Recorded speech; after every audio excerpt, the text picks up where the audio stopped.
ప్రేక్షకులందరికీ నమస్సుమాంజలి.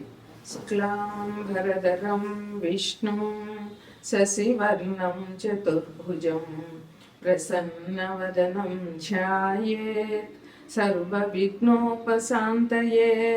అగజా ఆనన పద్మార్కం గజాననమహర్నిశం అనేకదంతం భక్తానాం एकदन्तमुपास्महे एकदन्तमुपास्महे.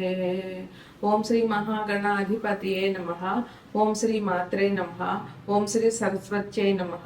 ఓం శ్రీ గురుభ్యో నమః. ఇప్పుడు మనం జూన్ నెల మాస ఫలితాలు చెప్పుకుంటున్నాము.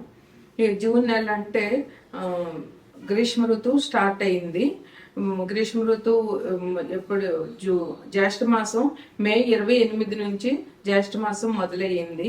ఈ జ్యేష్ఠ మాసంలో విష్ణు పూజ అనంతంగా చేయాలి.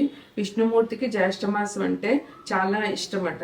అందువల్ల మనం విష్ణు సహస్రనామం చేయడం, విష్ణు వెంకటేశ్వర స్వామి పూజ చేయడం, విష్ణువుకి సంబంధించిన ఏ దైవాన్నైనా 10 అవతారాల్లో ఏ అవతారంలో అయినా విష్ణుమూర్తిని మనం ప్రార్థించడం ఈ నెలలో చేయవలసినటువంటి ముఖ్యమైన పని.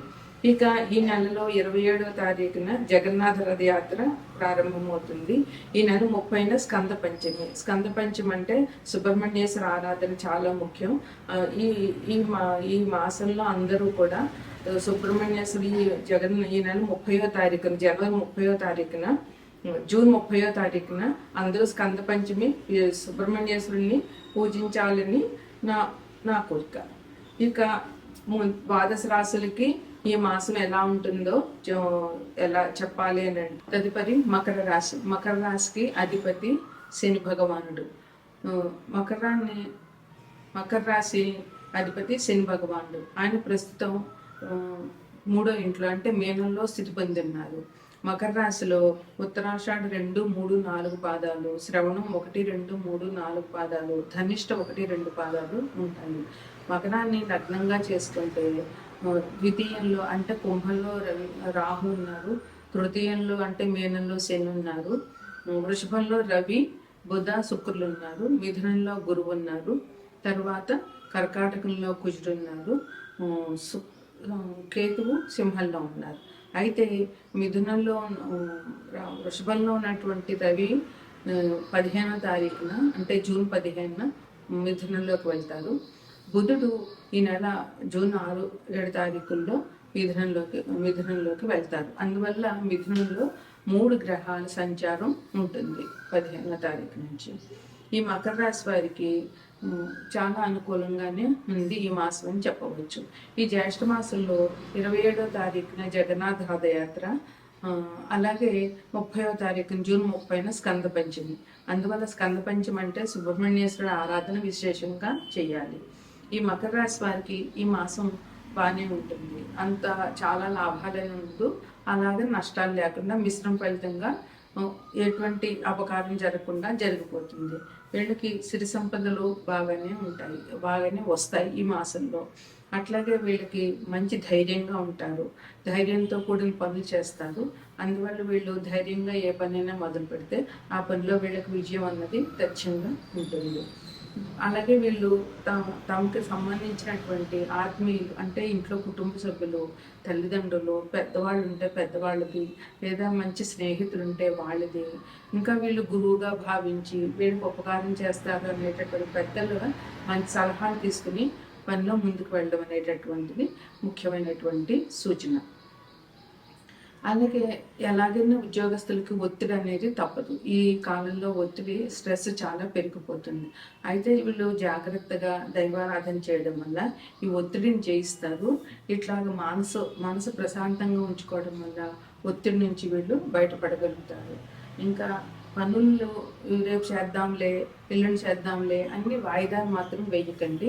మీరు ఏ పనైనా మొదలు పెట్టారంటే ఆ పని మనసు పెట్టి పూర్తి చేసేసేయండి అదే రోజు. వాయిదాలు వేశారంటే మీకు ఇంకా ఆ పని ముందుకు జరిగే అవకాశం అనేది ఇప్పుడు కనిపించట్లేదు. ఇక మీరు మీ చుట్టుపక్కల వాళ్ళతోటి స్నేహపూర్వకంగా సంభాషణ చేయండి, వాళ్ళతో మంచిగా ఉండండి. అదే మీకున్న స్నేహితులతో కూడా మీరు మంచిగా మాట్లాడండి. మీ ఆఫీసులో కానివ్వండి, ఇరుగు పొరుగు వారితో కానివ్వండి, మంచిగా సంభాషణ చేయడం వల్ల మంచి బంధాలు పెరుగుతాయి.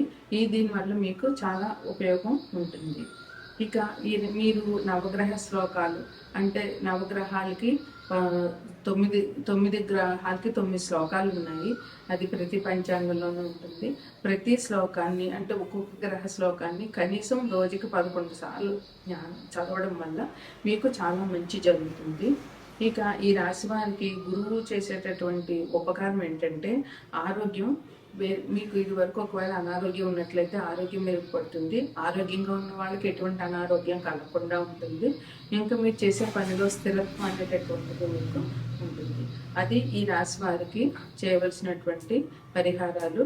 ఇంకా స్కంద పంచమి రోజు గణపతి సుబ్రహ్మణ్యేశ్వరుని ఆరాధన చేయడము, జ్యేష్ఠమాసం విష్ణుమూర్తికి చాలా ప్రీతి కనుక విష్ణు సహస్రనామాలు చదవడము, వెంకటేశ్వర స్వామి గుడికి వెళ్ళడము, హనుమాన్ స్వామి టెంపుల్కి వెళ్ళడము, శని భగవానుడు అధిపతిగా ఉన్న 2 రాశి వారు అంటే రాహు కుంభం మకరం ఈ 2 రాశుల వారు విశేషంగా హనుమాన్ పూజ చేయడము, వెంకటేశ్వర స్వామి దర్శనం చేసుకోవడము, ముఖ్యంగా శనివారం నాడు హనుమాన్ చాలీసా 11 సార్లు పారాయణ చేయడము ఈ రాశి వాళ్ళకి శని భగవాన్ నుంచి కొంచెం తక్కువ ఫలితాలు పొందుతారు. అంటే తక్కువ కష్టాలు ఉంటాయన్నమాట. ఇది మకర రాశి వాళ్ళకి చెప్పేటటువంటి శుభాశుభ ఫలితాలు.